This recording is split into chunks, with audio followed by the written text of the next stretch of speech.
मैं अशोक कुमार एक बार पुनः आपका इस चैनल पर स्वागत अभिनंदन करता हूं। जैसा कि हम उपभोग फलन के बारे में पढ़ रहे थे,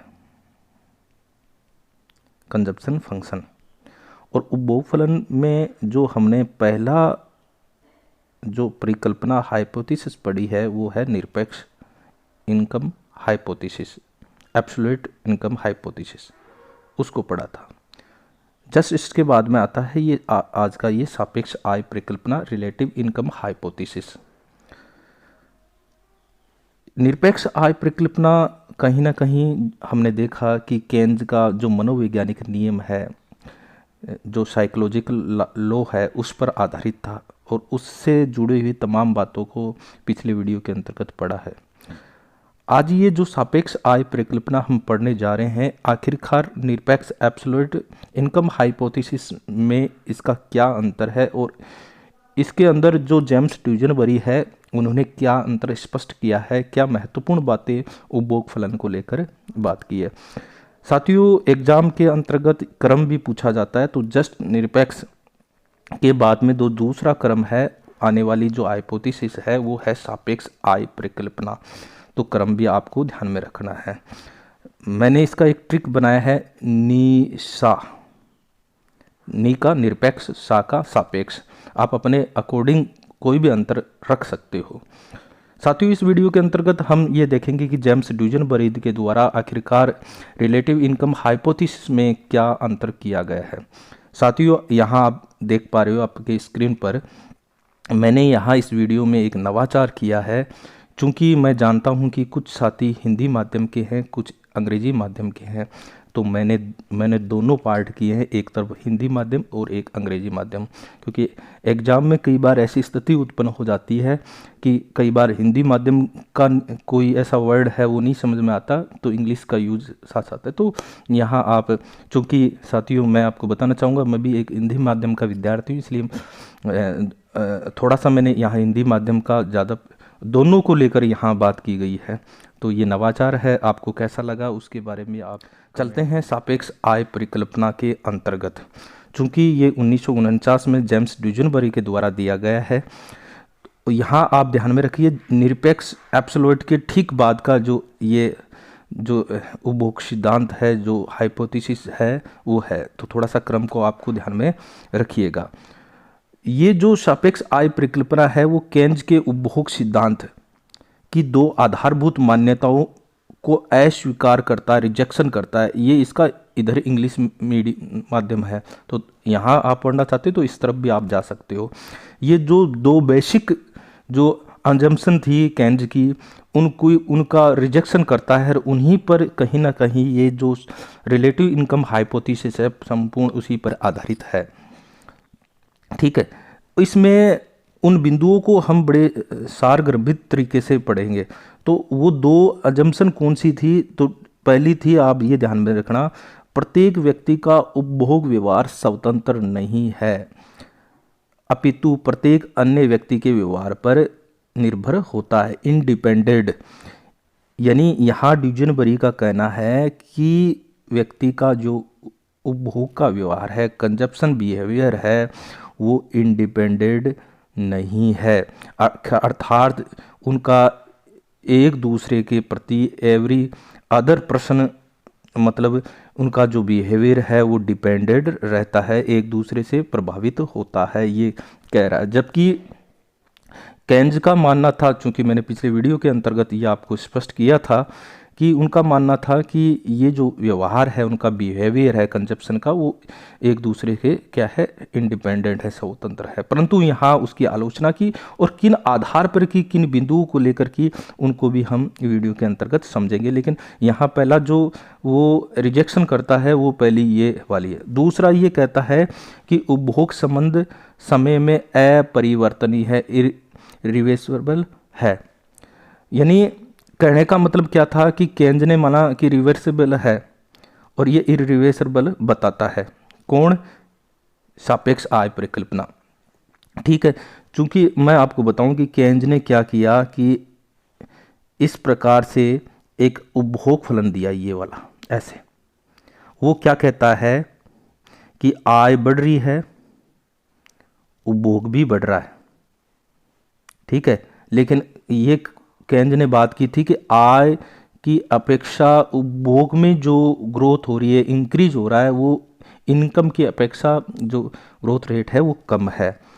इसका उल्टा भी सही है, ये विपरीत भी बात यही करता है, ठीक है। कौन? केंज कर रहा है। मतलब हम जा रहे हैं, कोई बात जाते समय जो बात लागू होती है वो आते समय भी बात लागू हो रही है, ठीक है। तो वो उसको कहते हैं रिवर्सेबल कहते हैं।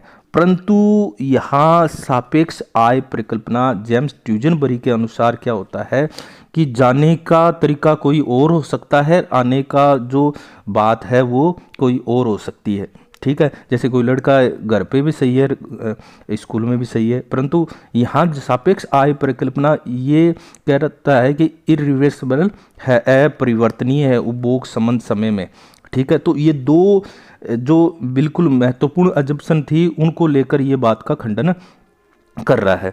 अब साथियों कई बार ये होते हैं कि इनका याद कैसे रखें, थोड़ा सा मैंने एक ट्रिक दिया है, थोड़ा सा आप देखिएगा।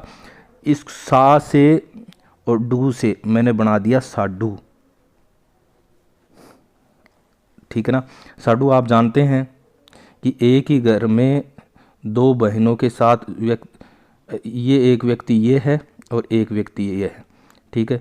सगी बहनों के साथ ये शादी कर रहे हैं, तो ये ए व्यक्ति और बी व्यक्ति एक दूसरे के क्या हो गए? साडू हो गए। ये आपस में क्या है? रिलेटिव है, ऐसे ध्यान में रखना, रिलेटिव है, ठीक है। अब ये साडू तो बड़ी खतरनाक चीज़ होती है एक दूसरे के लिए, इसलिए ए साडू का बी पर प्रभाव पड़ेगा और बी का ए पर प्रभाव पड़ेगा, यानी दोनों अपने ससुराल में अपना अपना डंका बजाने के चक्कर में है ना एक दूसरे से प्रभावित होंगे, ठीक है। और ये जो रिलेटिव रिलेशन है वो परिवर्तनीय नहीं है, अपरिवर्तनीय होता है। समझ गए बात? कैसा होता है? अपरिवर्तनीय। ऐसा थोड़ा सा इसको ट्रिक के माध्यम से आप ध्यान में रखना, तो ये भी याद रह जाएगा कि सापेक्ष आय परिकल्पना किसके द्वारा दी गई है? डू से हो गया ट्यूजनबरी। तो इस प्रकार से एक, और ये ट्रिक बिल्कुल इस पूरे सिद्धांत पे बिल्कुल लागू होगी, आगे आप समझोगे इस बात को, तो वास्तव में ये एक इस प्रकार से सुंदर तरीके से आप इसको समझ सकते हैं। आगे हम इसमें पढ़ें, जो पहली जो अजम्पशन थी जिसकी उन्होंने रिजेक्शन किया था वो था कि जो एक दूसरे पर जो कंजप्शन बिहेवियर है वो एक दूसरे पर निर्भर करते हैं।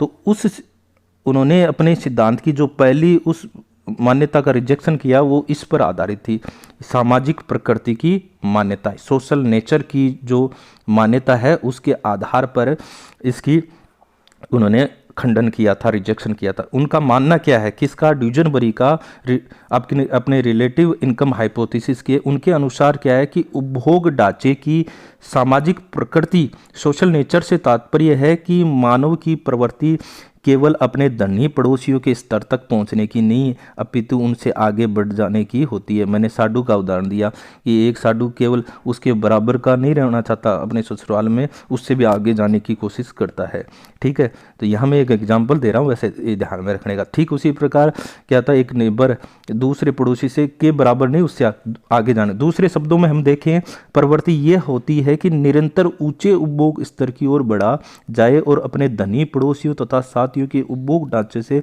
स्पर्धा, कंपटीशन है। इस प्रकार उपभोक्ता के अधिभान एक दूसरे पर निर्भर होते हैं। इसे ड्यूजनबरी प्रभाव या प्रदर्शनरी प्रभाव, ड्यूजनबरी इफेक्ट या डेमोन्स्ट्रेटिव इफेक्ट भी कहा जाता है। इस बात को ध्यान में रखना, पूछा जा सकता है क्या सोशल नेचर की मान्यता क्या है, ड्यूजनबरी इफेक्ट क्या है, या डेमोन्स्ट्रेटिव इफेक्ट क्या है, प्रदर्शनकारी प्रभाव क्या है, उस बात को समझिएगा।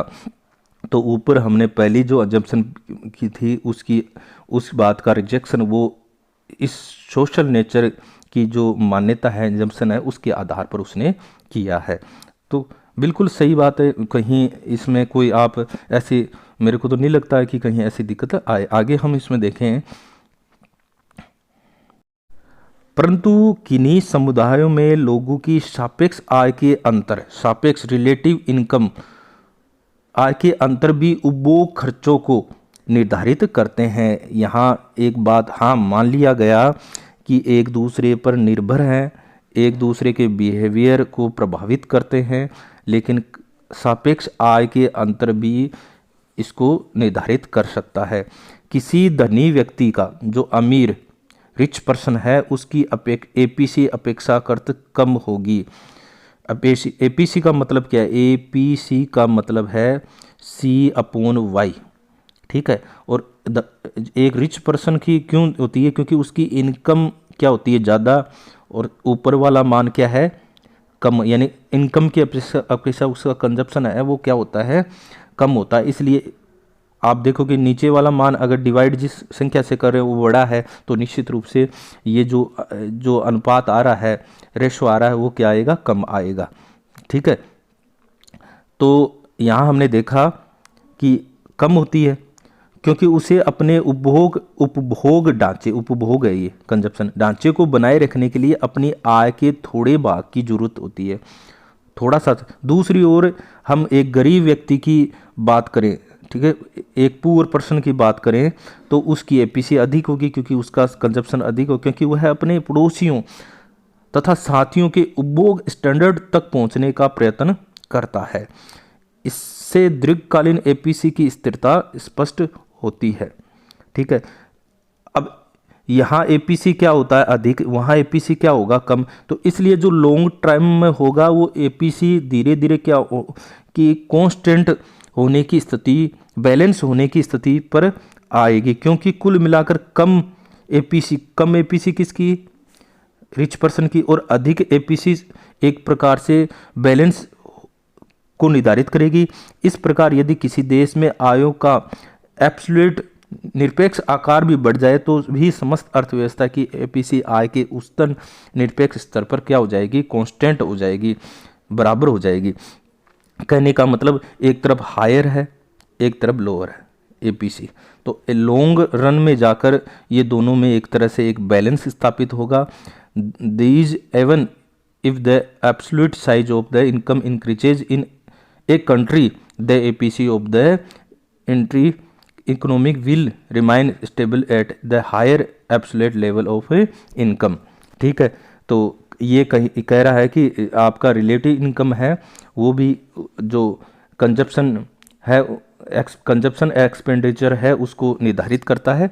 तो कहीं ना कहीं यहाँ भी वही बात आकर निकल रही है कि एक दूसरे को, पड़ोसी और साथियों के उपभोग स्टैंडर्ड, यानी यहीं भी वही बात, एक दूसरे पर निर्भरता वाली बात निकल कर आ रही है, यानी वो सापेक्ष आय है, रिलेटिव इनकम है, वो निर्धारित कर रही है।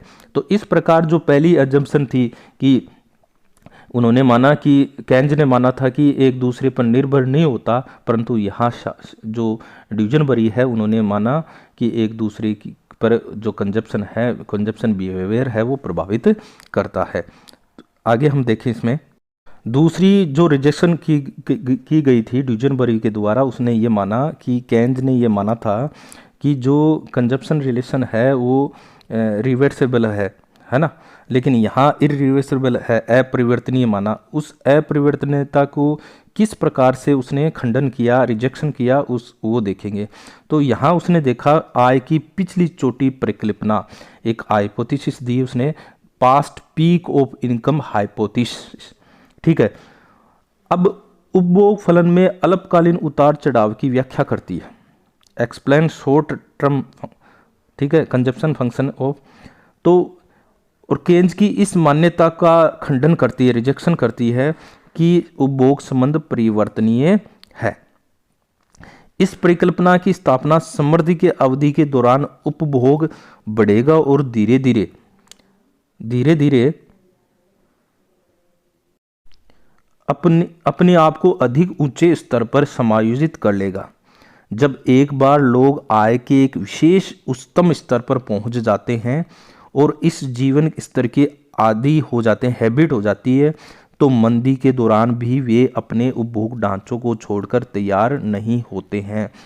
ड्यूजनबरी के, यहाँ तक मैं एक बात यानी केंज का तो मानना था कि जैसे जैसे आय बढ़ती है कंजप्शन बढ़ता है, लेकिन इनकम की अपेक्षाकृत जो कंजप्शन में इंक्रीज होती है वो रेट है वो कम होती है। और अगर इनकम घटती है, ठीक है, तो कंजप्शन जो बात बढ़ने की थी वही घटने वाली के अंतर्गत आ रही है। यानी उन्होंने बताया कि परिवर्तनीय होता है, रिवर्सेबल होता है, संबंध रिवर्सेबल है, ठीक है। लेकिन यहाँ ड्यूजनबरी का कहने का मतलब है कि जैसे आय बढ़ेगी उपभोग बढ़ रहा है, लेकिन जब इस इनकम लेवल से इस इनकम लेवल पर व्यक्ति आ जाता है तो इतनी इनकम लेवल पर वो व्यक्ति क्या हो जाता है, इस जो उसका स्टैंडर्ड है रहने का, लिविंग स्टैंडर्ड है, वो बन जाता है। उसके बाद किसी मंदी की स्थिति हो तो ऐसी स्थिति में वो वापस अपने खर्चा कम करने का बड़ा मुश्किल होता है उसके लिए। तो ये थोड़ी सी बात आपको थोड़ा सा ध्यान में रखनी है, ठीक है। यहाँ हम देखें रिसेशन के अंतर्गत, क्योंकि उसका एक लिविंग स्टैंडर्ड ऑफ लिविंग, एक जीने का स्तर आ जाता है। रिसेशन के समय वो वापस उस स्तर को, उस कंजप्शन पैटर्न को छोड़ने का बड़ा मुश्किल हो जाता है। इसलिए होना क्या चाहिए था, जिस प्रकार आय बढ़ रही है उस प्रकार से कंजप्शन बढ़ रहा है, ठीक है। जैसे आय बढ़ रही है, कंजप्शन बढ़ रहा है जिस रेट से, तो घटने पर भी उसी रेट होनी चाहिए थी। लेकिन यहाँ ड्यूजनबरी ये कहता है कि इरिवर्सिबल है, अपरिवर्तनीय है। जिस प्रकार से आय बढ़ी उस प्रकार से कंजप्शन इंक्रीज हुआ था, लेकिन आय घटने पर कंजप्शन उस रेशो से नहीं घटेगा, क्योंकि उसका एक लिविंग स्टैंडर्ड आ गया था। तो इस प्रकार कहीं ना कहीं जो केन्ज का जो पहले वाला जो हमने निरपेक्ष एब्सोल्यूट इनकम हाइपोथेसिस है या केन्ज का जो मनोवैज्ञानिक नियम है, उसकी कहीं ना कहीं इसने रिजेक्शन किया है इस स्थिति को लेकर। और यहाँ हम देखें ड्यूजनबरी का क्या कहना है। ड्यूजनबरी अपने शब्दों में क्या कहता है कि किसी परिवार के लिए शुरू में अधिक खर्चों को रोकने के लिए अपेक्षा ऊंचे स्तर से खर्चा घटाना अधिक कठिन होता है, ठीक है। शुरू में तो हो सकता है वो अपने जो एक्सपेंडिचर है उनको रोक सकता है, लेकिन एक ऊंचे स्तर पर अगर वो स्टेबल हो जाता है वहाँ से वापस घटाना बड़ा मुश्किल हो जाता है, क्योंकि उस लिविंग स्टैंडर्ड पर वो आ जाते हैं। इस प्रकार ज्यों-ज्यों आय गिरती है त्यों-त्यों उपभोग भी गिरता तो है, परंतु आय की वृद्धि की अपेक्षा कम अनुपात में, क्योंकि उपभोग को बनाए रखने के लिए उपभोक्ता व्यय करता है। और दूसरी ओर सम उत्थान यानी रिकवरी की स्थिति आए तो अवधि के दौरान आय बढ़ती है, इंक्रीज करती है, तो बचत में तेजी से वृद्धि के साथ उपभोग बढ़ता है, और इसे अर्थशास्त्री रेचट इफेक्ट कहते हैं। इस बात को भी आप थोड़ा सा ध्यान में रखना, ये रेचट इफेक्ट यहाँ दे रखा है, ठीक है, यही है, ठीक है। कहने का मतलब क्या है, मैं दोबारा बताऊँ आपको कि ये इनकम लेवल आय का ये वाला है। अगर आय यहाँ से यहाँ बढ़ गई और एक बार एक लिविंग स्टैंडर्ड स्टार्ट हो गया तो वहाँ से खर्चा घटाना बड़ा मुश्किल है। लेकिन जब आय बढ़ती है तो ऐसी स्थिति में उसका उपभोग खर्चा है वो बढ़ जाता है, क्योंकि उसकी वस्तुओं में तेजी से वृद्धि के साथ उपभोग भी बढ़ता है, और इससे उसने क्या कहा है, रेचर्ड इफेक्ट कहा है। तो साथियों, अगर हिंदी में कहीं ना कहीं दिक्कत आए तो इस तरफ मैंने इंग्लिश वर्जन भी किया है, तो थोड़ा सा उसको आप देखना। तो इस प्रकार से कहीं ना कहीं केन्ज ने जो ऊपर हमने केन्ज की जो दो एजम्पशन है उसके रिजेक्शन की, इन दो बिंदुओं को लेकर दोनों हाइपोथेसिस की बात की गई है। आप थोड़ा सा इनको ध्यान में रखना। ये तो इसका तो किया गया है किस प्रकार से, past peak of income hypothesis, ये एक उसने परिकल्पना ली है सापेक्ष ड्यूजनबरी ने, उसके द्वारा जो उसका रिजेक्शन किया गया। तो आप दोनों बिंदुओं को थोड़ा समझ पाइएगा। अब इसका हम डायग्रामेटिक और मैथमेटिक भी अंतर देखेंगे। तो यहाँ आप देखिएगा कि ड्यूजनबरी ने एक गणितीय मेथड द्वारा C T upon Y T बराबर A plus C Y T, तो ये C T upon Y T क्या है, ठीक है। पहले तो अपन ये देखें कि टी और यहाँ ये ओ दे रखा है, ये क्या है। तो टी तो है आपका करंट पीरियड, ठीक है, और ओ क्या है, प्रीवियस मैक्सिमम लेवल, ये ध्यान में रखना, पिछले अधिकतम स्तर, ठीक है, आय का, ठीक है। और इसका मतलब ये सी टी यानी जो करंट ईयर की कंजप्शन और करंट ईयर की जो इनकम है उसका ये रेशो है, जिसको हम क्या कह सकते हैं, एपीसी कह सकते हैं, क्योंकि एपीसी बराबर क्या होता है, सी अपॉन टी है, सी अपॉन टी है, ठीक है। तो इस प्रकार आप इसको समझ रहे होंगे। अब यहाँ देखिएगा कि ए तो क्या है, ए को तो क्या दे रखा है, धनात्मक स्वायत्त उपभोग से संबंधित स्थिरांक, positive constant related autonomous consumption, ठीक है, ये उपयोग नहीं है, उपभोग है, ठीक है। और सी क्या है, सी दे रखा है एमपीसी, ठीक है। अब यहाँ सी तो एमपीसी आप समझ पा रहे हो, delta C upon delta Y, ठीक है। अब यहाँ हम देखें कि ये जो एपीसी है, एपीसी हो सकती है करंट ईयर की, क्योंकि सी अपॉन वाई क्या होता है, एपीसी होता है। तो C T upon Y T किस पर निर्भर कर रहा है, Y T upon Y zero. Y T upon Y zero क्या है, पिछली अधिकतम आय, जिसको हमने ओ से दर्शाया है, और अपॉन करंट ईयर की आय, इन दोनों के अनुपात पर किसका कौन सा मान निर्भर कर रहा है, C T upon Y T का मान अपॉन निर्धारित कर रहा है। यानी ये अनुपात अगर अधिक होगा तो निश्चित रूप से C T upon Y T का मान अधिक होगा, और ये कांस्टेंट होगा तो ये भी कांस्टेंट होगा। आगे इसको हम समझते हैं, तो आप इसको देख पा रहे होंगे, है ना।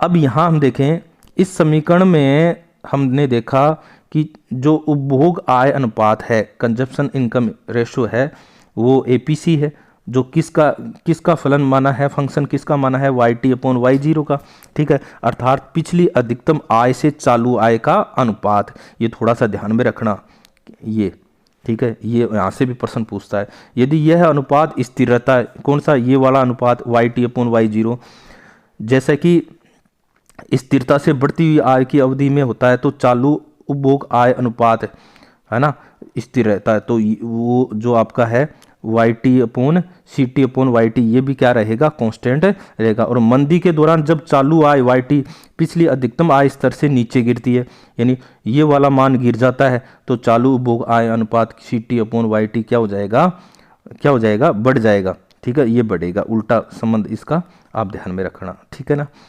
क्योंकि अगर Y T upon Y zero का मान घटता है तो इसका मतलब C T upon Y T का मान क्या हो जाएगा, बढ़ जाएगा, क्योंकि ये वाई टी कहाँ आ गया, नीचे आएगा, और ये मान अगर कम है क्योंकि यहाँ दर्शा रहा है, तो इसका मतलब C T upon Y T का मान क्या हो जाएगा, बढ़ जाएगा, ठीक है।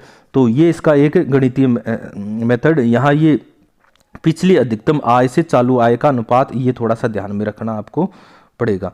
अब इसका हम रेखा चित्र के द्वारा भी हम देखेंगे। इसमें आपको एक तो मिलेगा सी एल है लॉन्ग टर्म कंजप्शन फंक्शन, और CS1 और CS2 है शॉर्ट टर्म कंजप्शन फंक्शन। इनको आप थोड़ा सा ध्यान में रखिएगा, ठीक है।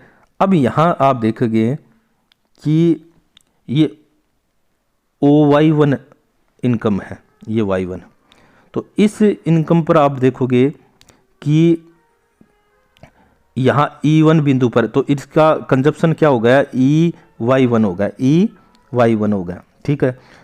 अब अगर इसमें कहीं ना कहीं इनकम में गिरावट होती है ना, रिसेशन की स्थिति में, तो आय घटकर ये हो जाए OY0 हो जाए, तो ऐसी स्थिति में कंजप्शन है वो E0 Y0 नहीं होगा, वो कितना रहेगा, वो यहाँ Y0 C1, इस कंजप्शन जो अल्पकालीन शॉर्ट रन है उसके साथ साथ ये चलेगा, ठीक है।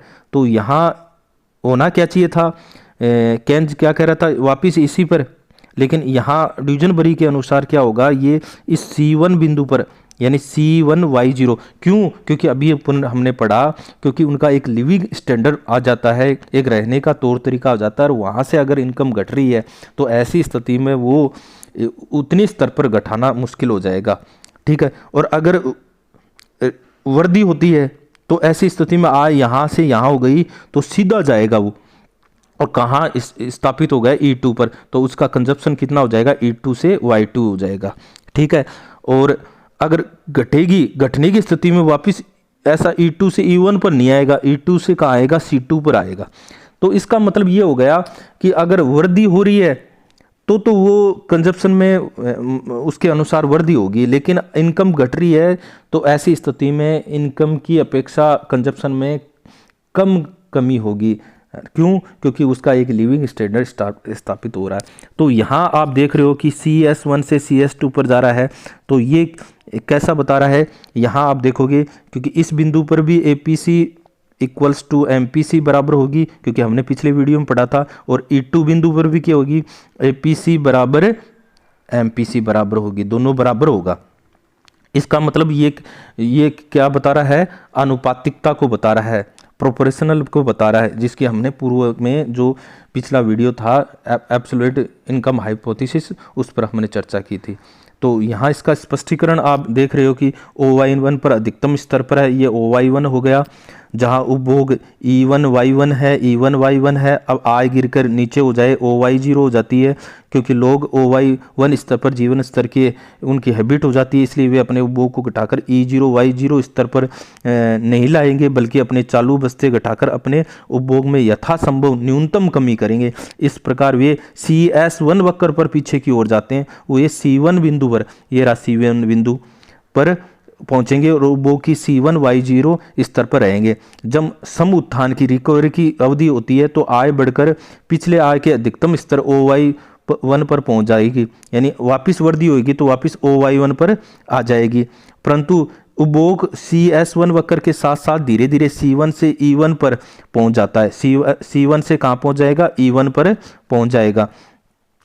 ठीक है, पहुंच जाता है, क्योंकि उपभोक्ता पुनः अपने बचत को पिछला स्तर स्थापित करेगा। यदि आय बढ़ते हुए OY2 स्तर पर उससे ऊपर पहुंच जाती है तो उपभोक्ता नए उपभोग फलन CS2 पर CL वक्र के साथ साथ ऊपर E1 से E2 पर पहुंच जाता है, E1 से E2 पर। यहाँ देखिए ये रहा E1 और ये E2 ऊपर की ओर चला जाता है।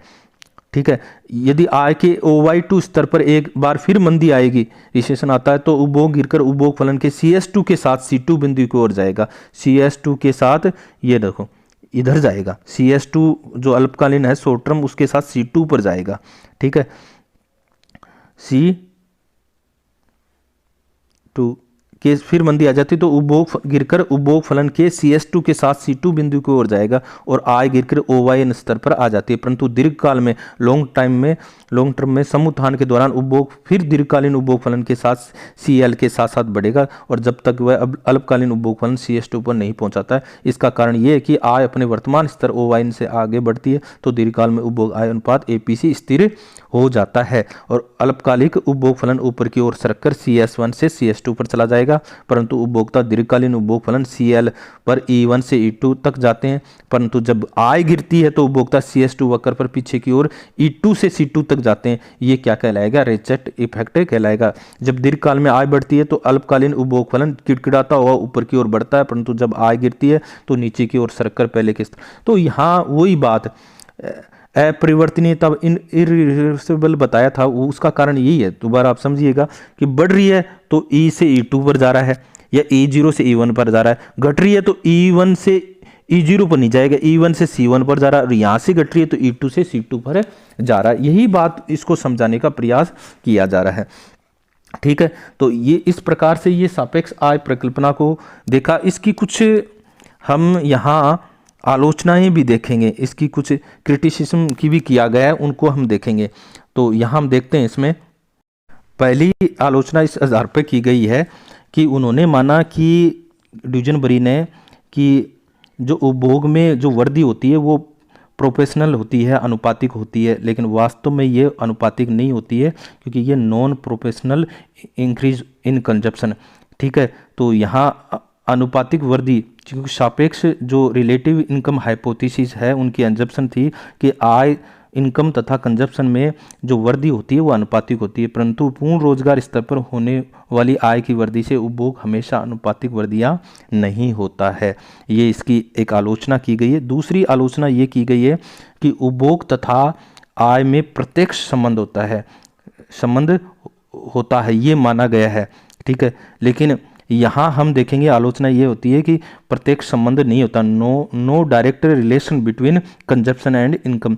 यह सिद्धांत यह मानकर चल रहा है कि उपभोग तथा आय में डायरेक्ट रिलेशन होता है, परंतु अनुभव के आधार पर इस बात का समर्थन नहीं होता कि व्यापारिक मंदियों के परिणाम स्वरूप हमेशा नहीं घटता है।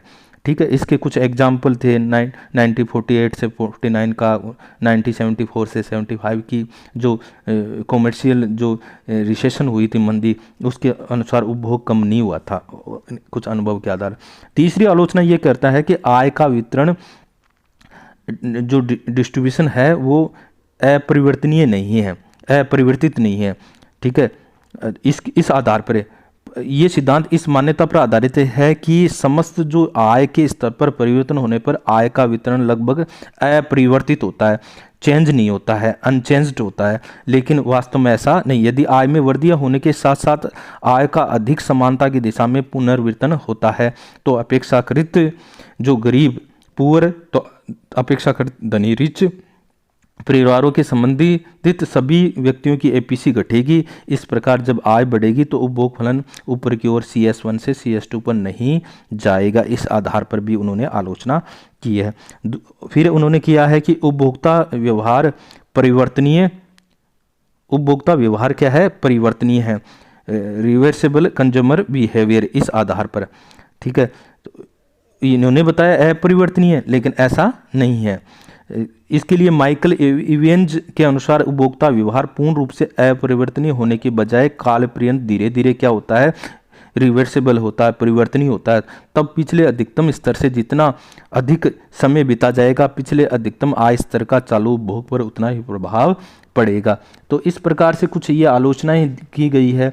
ऐसे साथ ही साथ आप देखोगे कि अन्य जो अदर फैक्टर्स हैं उनको नेगलेक्ट किया गया है, क्योंकि इस सिद्धांत पर आधारित है कि उपभोक्ता की जो एक्सपेंडिचर है होने वाले परिवर्तित उसके पिछले उच्चतम आय स्तर से संबंधित रहते हैं। ये सिद्धांत इस दृष्टि से दुर्बल है कि यह उपभोक्ता व्यवहार को प्रभावित करने वाले अन्य कारक जैसे परिसंपत्ति है, होल्डिंग्स है, शहरीकरण है, आयु संरचना है, एज स्ट्रक्चर है, नई उपभोक्ता वस्तुओं के आगमन है, इनकी कहीं ना कहीं चर्चा नहीं की गई है।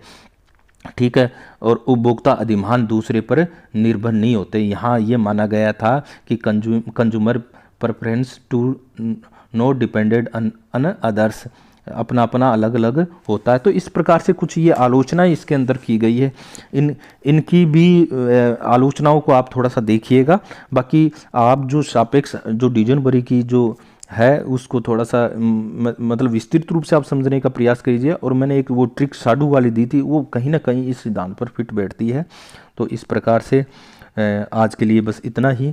और नेक्स्ट जो हम इनकम हाइपोथेसिस लेके आएंगे वो परमानेंट इनकम हाइपोथेसिस लेके आएंगे। ठीक इसके जस्ट बाद आएगी जो फ्रीडमैन के द्वारा दी गई है। आखिरकार उसमें भी देखेंगे किस प्रकार से चर्चा की।